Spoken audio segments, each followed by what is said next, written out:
harapannya ada kisahnya dan narasinya ditangkap. Atau kalau dari katedral yang menyeberang masuk ke Masjid Istiqlal untuk mengalami, untuk merasakan ya cita-cita pendiri negara kita untuk hidup secara harmonis.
Pernah mendengar ceritanya kenapa Masjid Istiqlal ada di situ apa enggak?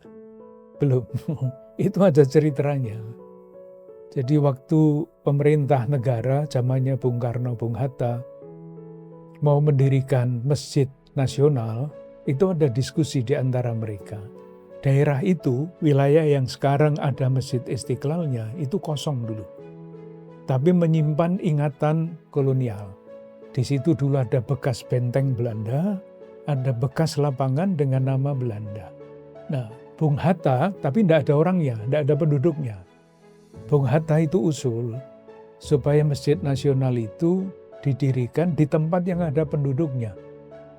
Karena kalau di tempat yang kosong, siapa mau berdoa di situ? Diusulkan yang sekarang di sekitar Hotel Indonesia. Tapi Bung Karno kekeh. Tidak. Masjid Nasional harus ditempatkan di situ yang sekarang ini. Dengan dua alasan. Alasan pertama, untuk menghapus ingatan akan kolonialisme. Benteng dan lapangan itu.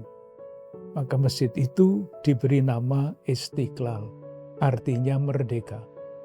Untuk mengingatkan bagi kita ini bangsa yang merdeka dari penjajahan itu. Alasan yang kedua, supaya cita-cita hidup harmonis itu terungkap di dalam simbolik. Dan simboliknya adalah kedekatan antara Masjid Nasional dan Gereja Katedral. Jadi ini bukan sekedar tempatnya di situ, tempatnya di sini, bukan itu. Presiden Soekarno mempunyai visi yang sangat jauh. Inilah lambang simbolik dari cita-cita bangsa Indonesia untuk hidup secara harmonis.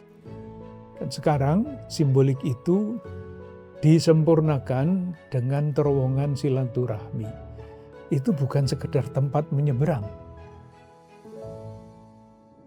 Perbedaan tidak boleh jadi sekat pemisah. Perbedaan justru adalah kekayaan kita. Perbedaan memberi kepada kita energi, kekuatan.